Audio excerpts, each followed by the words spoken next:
بدر کے موقع پر یہ ہوا تھا کہ بالغ غنیمت کی تقسیم کے معاملے میں مسلمانوں میں نزاع اور کشیدگی کی شدت نظر آئی۔ اگر کچھ اللہ تعالیٰ نے ایسا کوئی قاعدہ یا رولز نہ بتائے ہوتے تو ایسا ہی ہوتا نا کہ لوگ پھر لوٹ میں لگ جاتے، لڑنے لگ جاتے۔ ظاہری بات ہے کہ ڈوز اینڈ ڈونٹس جب ہم دیکھتے تو ڈونٹ یہی ہو جائے گا نا، ڈوز تو دیکھ لیا تو ڈونٹس کیا ہوں گے کہ اگر ہم اس سے اگنور کرتے ہیں کوئی بھی حکم قرآن کا جو ہے، روگردانی کرتے ہیں، اللہ اور رسول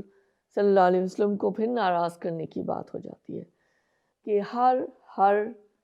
سیکنڈ میں تو کہوں گی، منٹ بھی نہیں۔ اللہ تعالیٰ ہم سب کے لیے آسانیاں فرمائے، میرے لیے بھی۔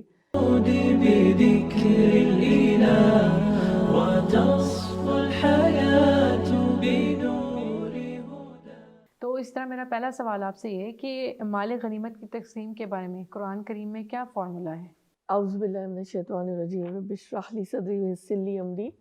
واحلل عقدۃ من لسانی یفقہوا قولی۔ اللہم انا اسألک علما نافعا وعملا متقبلا ورزقا حلالا طیبا۔ اس کے لیے میں ریفرنس آیت سورہ انفال 41۔ وَاعْلَمُوا أَنَّمَا غَنِمْتُم مِّن شَيْءٍ فَأَنَّ لِلَّهِ خُمُسَهُ وَلِلرَّسُولِ وَلِذِي الْقُرْبَى وَالْيَتَامَى وَالْمَسَاكِينِ وَابْنِ السَّبِيلِ إِن كُنتُمْ آمنتم بِاللَّهِ وَمَا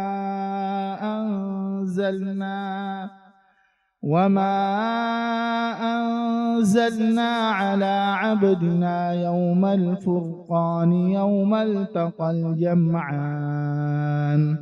وَاللَّهُ عَلَى كُلِّ شَيْءٍ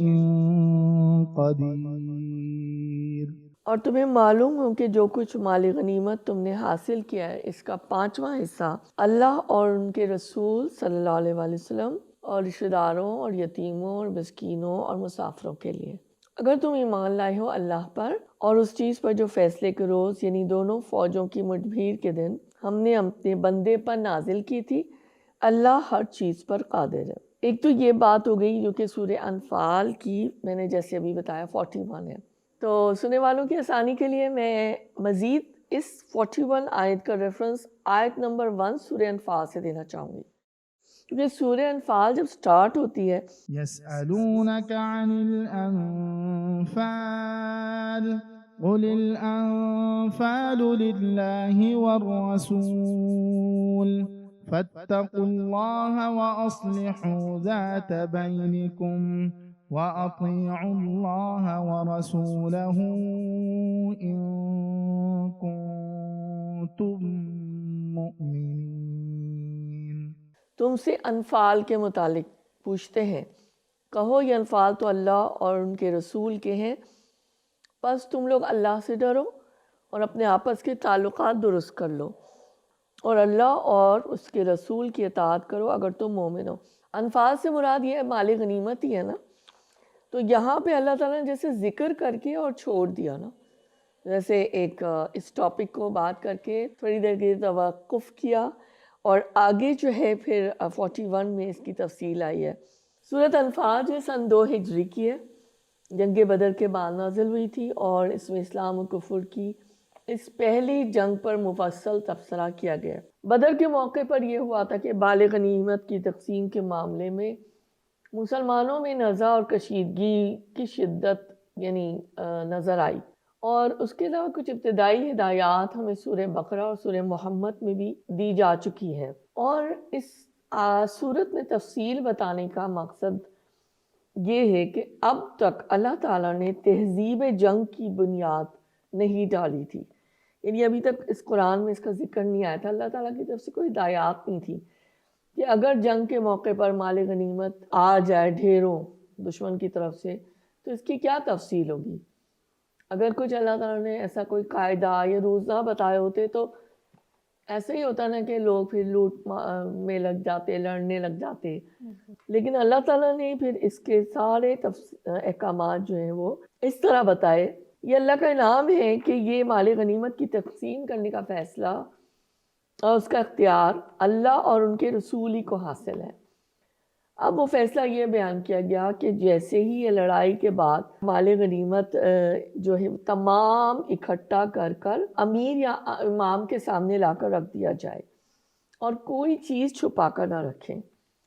اس مال میں سے 1/5 1/5 جس کو خمس کا ترجمہ کیا گیا ہے، وہ اس آیت میں جو بیان کیا گیا ہے ان کے لیے، یعنی اللہ، میں ریپیٹ کر دیتی ہوں، اللہ تعالیٰ، ان کے رسول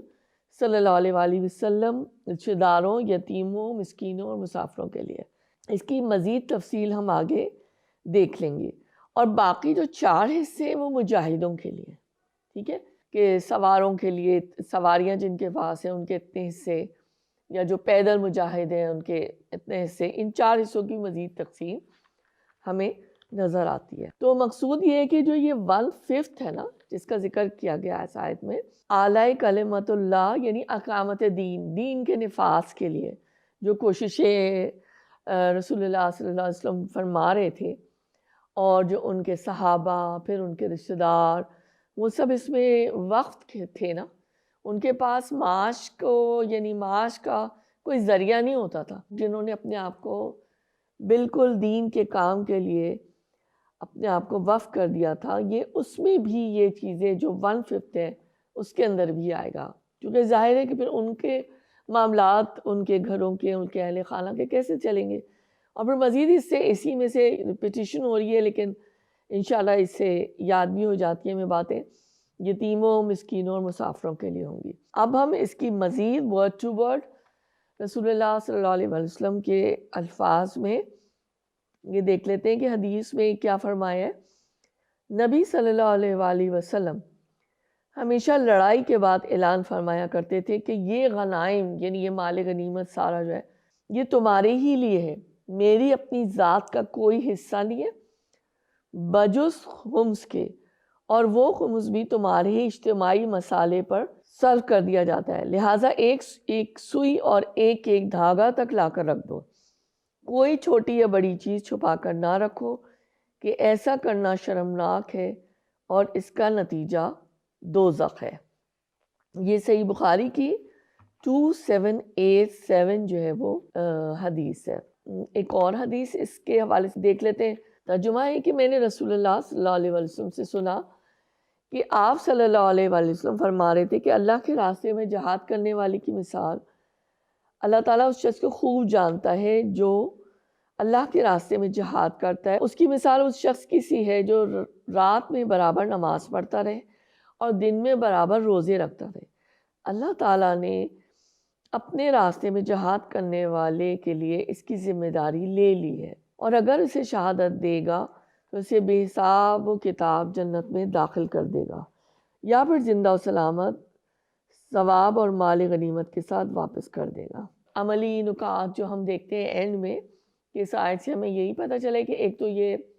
آیت محکمات میں سے جہاں پہ احکام اللہ تعالیٰ نے دیے، دوسری بات یہ کہ مال غنیمت کی جو تقسیم ہے ظاہر ہے اسی حوالے سے ہی ہونا چاہیے جو احکام اللہ تعالیٰ نے دیے، اور تفاسیر سے، علماء سے جو ہم بات سمجھتے ہیں۔ اور ظاہری بات ہے کہ ڈوز اینڈ ڈونٹس جب ہم دیکھتے ہیں تو ڈونٹ یہی ہو جائے گا نا، ڈوز تو دیکھ لیا تو ڈونٹس کیا ہوں گے، کہ اگر ہم اس سے اگنور کرتے ہیں کوئی بھی حکم قرآن کا جو ہے، روگردانی کرتے ہیں، اللہ اور رسول صلی اللہ علیہ وسلم کو پھر ناراض کرنے کی بات ہو جاتی ہے۔ تو میں اس حوالے سے یہی سوچ رہی تھی کہ ہم مسلمانوں کے ممالک میں بھی دیکھ رہے ہیں، اور ہم اپنے ملک میں بھی دیکھیں کہ جہاں بات آتی ہے کہ اللہ اور ان کے رسول کے احکام کی، یا اللہ تعالیٰ کو کیا بات پسند ہے اور کیا نہیں پسند، لیکن آپ یہ دیکھیے کہ رسول اللہ صلی اللہ علیہ وسلم مال غنیمت کے لیے جس طرح سے ہم نے 2 احادیث کے ذریعے سے دیکھا کہ انہوں نے کہا کہ ایک سوئی اور ایک دھاگا تک لا کے رکھ دو۔ تو کاش کہ ہم قرآن کے احکامات کو سمجھنے والے ہوں، غور کرنے والے ہوں، ہمارے پاس جو بھی اللہ تعالیٰ نے ذمہ داریاں دی ہیں یہ ساری ہمارے پاس امانت ہے، یہاں تک کہ جو وقت بھی ہم اس دنیا میں گزار رہے ہیں وہ بھی ہمارے پاس امانت ہے، کہ ہر سیکنڈ میں تو کہوں گی، منٹ بھی نہیں، اللہ تعالیٰ ہم سب کے لیے آسانیاں فرمائے، میرے لیے بھی